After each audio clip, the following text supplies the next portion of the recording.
Hello and welcome to Calm and Ease. We're so grateful you've joined us today. Here, we encourage you to ground yourself, releasing all the burdens and weights of the day. Take this moment to deeply relax, to find that pocket of comfort within, and perhaps even let the gentle rhythms of our content guide you to a serene sleep. Our mission is to be a sanctuary for your well-being, a place where you always feel welcomed and cherished.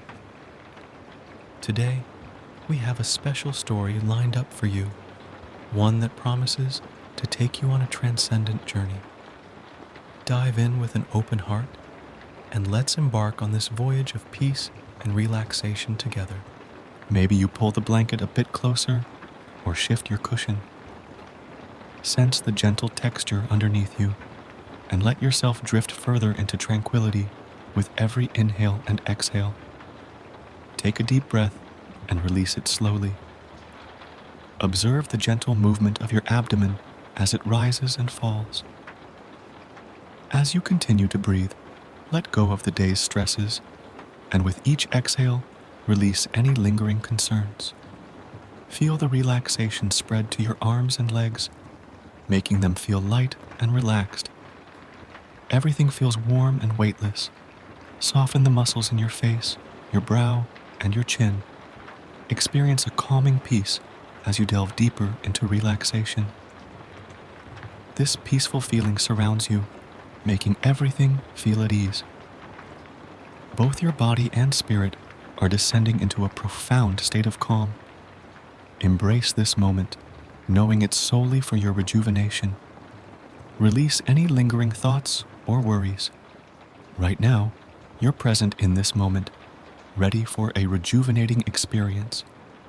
I had thought old age would bring me the finer things in life, like a small staircase at the foot of mother and father's bed to help me climb up without having to jump, or chicken broth in my kibble to soften it, or more frequented walks, or heck, maybe some freaking pain meds that would make the world feel like it had when I was a puppy. Those were all the things my older friends at the park had bragged about when they told him what to expect in my elderly years. And it was the only thing that made reaching my 10th birthday something to look forward to.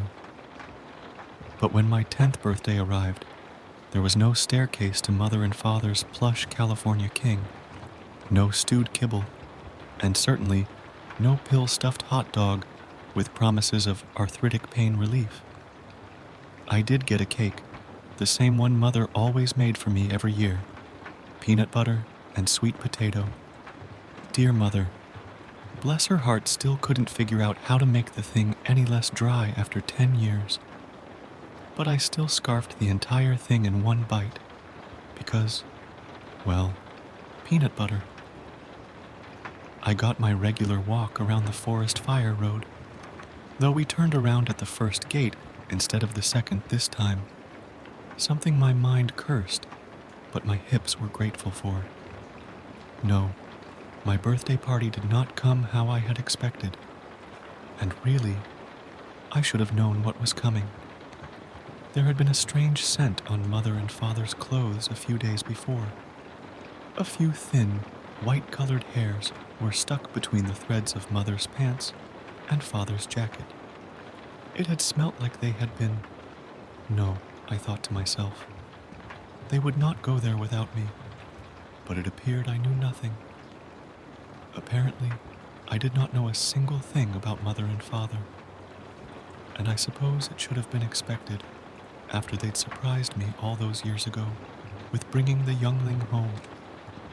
It was their first betrayal, one I had no other choice but to accept, since the small creature shared mother and father's scent, and because any time I got too close to it, at least in those early years, mother and father would immediately become heightened, wearing their raised heart rates on their faces and their stress hormones like perfume.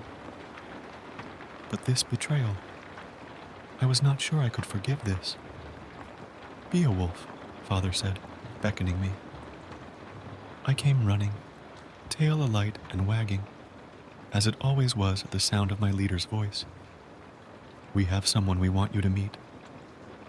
Immediately, the scent from their laundry, that foreign smell I'd detected earlier, filled my nose when Mother walked in behind Father, her arms wrapped around something furry.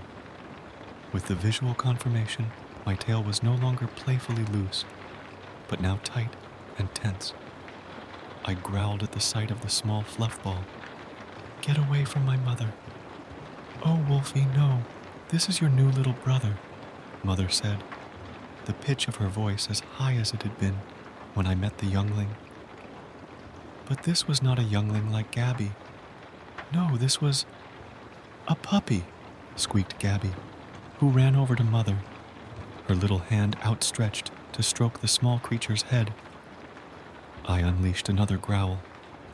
How dare this animal come near my youngling? "Beowulf, no!" Father's voice was commanding, and all of the tension in my tail recoiled at its authority. Mother's face distorted as she looked from the animal in her arms to Father while bending down low, so Gabby could pet it. There was fear wafting from Mother, and that's when I noticed the pup in her arms trembling.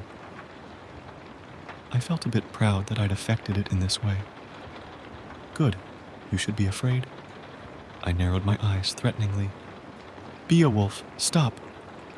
Father grabbed me by my collar and yanked. I sat like a dutiful soldier, though I was a bit upset with him for his complicity in this betrayal. "Honey, go ahead and put Kronos down.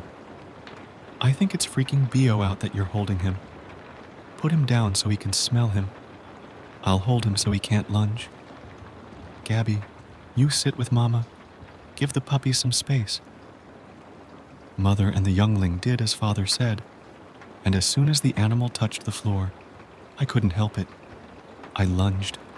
Father was just as quick as I and pulled me back. The animal whimpered and whined. "Where am I?" "In my house. My house. My house." "Bew," Father warned. I silenced, but I pulled against his grip, stretching my neck as far as it would go to inspect the pup closer. It was frozen in fear, barely able to retract away from my curious snout. "Get over here so I can inspect you, child." And at that, the little thing peed everywhere. That first day Kronos and I spent in the same house was more work for me than it was for Mother and Father. As much as I despised the thing, I was a dutiful guardian of our home, and that meant protecting it from the little four-legged twig that peed practically any time a pen dropped. Not only was he peeing on everything, trying to demark all I had earned my claim to, he was biting and chewing on everything. It seemed like every time I turned my head, Kronos had one of my toys in his mouth. "That is mine. Drop it." At least the hairball had enough sense in him to listen. He dropped it immediately, cowering to the floor, which wasn't but 3 inches from his belly. "Woofy, no barking at Kronos," Gabby said. "This is your brother. Be nice." She'd really been taking on Mother and Father's role in the last few years. I relented, taking a step away from the pup, holding a careful gaze on him to make sure he didn't try to run off with my bone. "Brother?" Kronos tilted his head at us. I growled at the word. "Not even close." Gabby flicked her small finger across my nose. I'm not sure what stung more, that or her betrayal. For so many years, it was just me and her. Her and me. How could she so easily welcome a new companion? As the day went on, Kronos became not only more comfortable in the home, probably had to do with how much the place was starting to smell like him with all the pee everywhere, but he became more comfortable with me. I'd received enough scolding from Mother and Father and the youngling to understand that I shouldn't even waste my energy growling at him. He was obviously here to stay, whether I liked it or not. And once Mother and Father realized I probably wasn't going to rip his throat out, they gave us more distance. which only opened the door for Kronos to follow me around, berating me with questions. When is dinner? What are we having? How many times a day do we get to eat? Can I pee on this? Is this mine? Where do we sleep? Oh, I hope we sleep inside. Are you my mother? Can I pee on this? When is dinner? For the sake of my parents and the youngling, I stopped Kronos from peeing on Gabby's bed about 8 times, on their bed about 12 times, and on the couch about 100 times. I finally decided it would be easier to just show him where it was okay for him to relieve himself, instead of wasting all my energy stopping him at every corner. This is how we get outside, I told him, nudging my nose against the clear flap. Kronos just stared at me like I'd spoken a different language. I pushed through the door and stepped outside. When I turned around, Kronos was staring at me from inside, as if he'd just seen a ghost. Well, are you coming? Slowly, Kronos stepped forward, barely touching his nose to the screen. Push! I was growing frustrated. Was this thing stupid? Once Kronos finally made the painfully slow passage through the door, he practically leaped with joy. Whoa, I'm outside. We're outside. Whoa, look at that. What's this? What's that? Instantly, he was nose to the floor, inspecting every inch of the patio, following every scent he picked up. This thing was a loose cannon, and it was so annoying. I was too old for this. Come on, follow me. To my surprise, the pup did follow me. He followed me as I took the wide berth around the yard, securing the perimeters as I always did. I only had to redirect him 3 times, as he was constantly stopping to smell flowers or inspect a blade of grass. But we finally made it to the far end of the yard, where the large oak tree stood. Pee here, not in the house. Kronos immediately relieved himself, lowering his bottom to the ground and scooting across the lawn. You pee like a girl. I showed him the proper way, lifting my leg a little higher than usual. I hadn't even realized how much I needed to go. He just stared at me in amazement.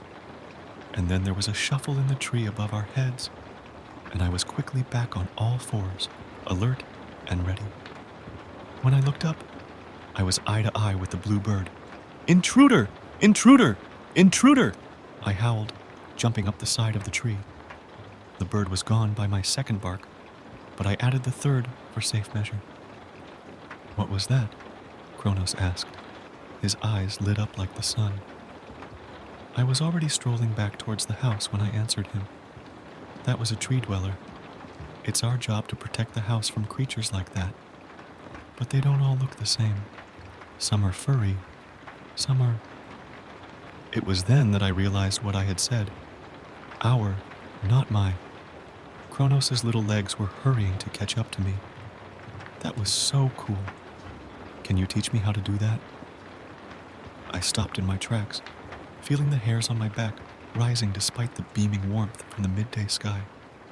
I spun around, pressing my snout into his button-sized nose. Listen, kid. This is my house. Mine, not yours. Mine. Those humans over there, I tossed my head towards the house, are mine. I will show you where to pee, where to eat, where to sleep. But if you think for 1 second that you can replace me, you've got a bone for a head. The little pup melted into the grass, his tail shaking with fear. For a moment, I hovered over him, relishing in my power, savoring the scent of his submission.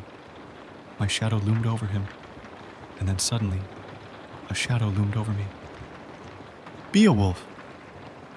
Father was pulling me back by my collar again. He thrusted me backwards, and then bent down and cradled Kronos in his arms. It's okay, bud. He won't hurt you. Shame shrunk my tail, and all my power shriveled out of me when Father walked back towards the house, taking Kronos with him and leaving me behind. Father? I whined. But all I got in return was a stern, "Stay, Beowulf." I was sunbathing in the last sun patch when Mother called me. I sprinted at the sound of her voice and greeted her with the full force of my wiggling tail. She welcomed me briefly by brushing her hand over my head and squeezing my ear before rushing off in another direction. She was scrambling for her shoes. "We're going to be late," Mother called. That's when I heard Father pacing upstairs and the shuffling of the youngling's feet coming down the hallway. I looked from Mother to Father to youngling, who were now adorning their freshly washed outside clothes. I felt the shiver overcome my body. They were leaving, and none of them had my leash in their hands. My heart sunk lower than my tail. The bliss of ignorance was the pip in Kronos' step as he trotted over towards the front door where we had all gathered. I remembered that feeling, the feeling that your parents could never do anything to hurt you. For a brief moment, I pitied him. Here, Mother and Father were, preparing to leave us, and the poor little guy had no idea. They were putting on coats, checking pockets, tying shoes, and I was staring at them as I always did, willing them to stay with my not-so-puppy eyes. "What are we all doing?" Kronos squeaked, excitedly. When he saw me, he froze, remembering our last interaction, no doubt. "They're leaving," I groaned miserably. "Do you think they'll be okay?" Mother said. "Yeah, they'll be fine. Don't worry about them," Father said, then squatted down to face me. He cupped my head in his hands. "Be a good boy, Beowulf, and be good to your brother, Kronos." Just like that, his command solidified through my body. I could not hurt the thing if I wanted to now. "Bye, Kronos!" Gabby squealed, rubbing her hands across the furball's belly. "Aw, he's so cute, I don't want to leave him." A growl rumbled in my throat, but I concealed it. Kronos looked like he was going to pee on everything again. After I heard their car leave the driveway, I huffed an exhalation and did what I always did when they were away. I laid on the couch and waited. Many years of enduring these long absences had given me time to appreciate the silences they offered. No youngling to tackle me and try to ride me like horse while shrieking in my ears. That was always nice. It also made me appreciate the opportunity to prove myself as a dutiful guardian of the property. My parents trusted me so much to keep the home safe that they needed me to stay behind to protect it, and that I did. Whenever I heard a rustling in the yard, I was out there in 2 seconds, ready to defeat it. But for now, I was enjoying the quiet calm until... Beowulf? I blinked one eye open and saw a blurry Kronos shaking at the edge of the couch. I closed my eyes and sighed, spraying him with spittle. His fear was filling the room with an unpleasant, stinging aroma, and his nails tattled against the hard floor from all his trembling. He started pacing and whimpering. Where are our parents? Are we going to be alone forever? Why did they leave us? "Hush," I commanded, annoyed by his innocence. "They'll be back. Just lie down. Leave me alone." Silence resumed, and the sun began to set across the room. As it grew darker, I started to drift off into sleep, welcoming the blurred edges of a forest that started to morph the living room. I could hear the tree dwellers scratching in their branches, tantalizing me. They were hungry for a rematch, and I was determined for this to end in a heap of detached feathers and fur. My nails gripped into the couch cushions, and I was preparing to sprint. And then there was crying, sorrowful, pleading, and terrified yelping. It was so sudden and so loud that it pulled me from my dream, ears perked, eyes wide. I scanned the dark room and found Kronos curled up in a ball smaller than my Kong ball, howling a pathetic howl. I was instantly irritated that I had woken up, sprung to attention for him. I was planning to ignore him, and carry on with my pre-bedtime nap when I heard him cry out, "Mom?" The sound was so high-pitched and so full of fear, it actually made me cringe.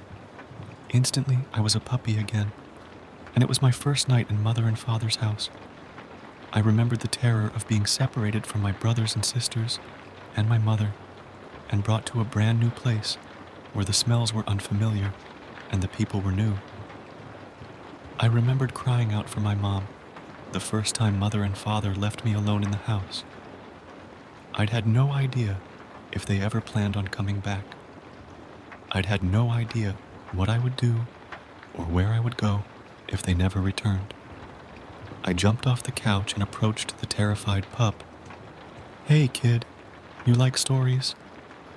Kronos looked up at me, surprise, fear, and tears all glistening in his eyes, and nodded.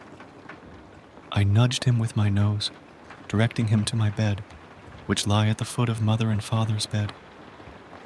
I gestured for him to lay in it, and then I curled up against him. Let me tell you about the time I slayed my first dragon. As our magical journey draws to a close, I, Robin, your host for tonight, want to thank you for joining us on this enchanted adventure.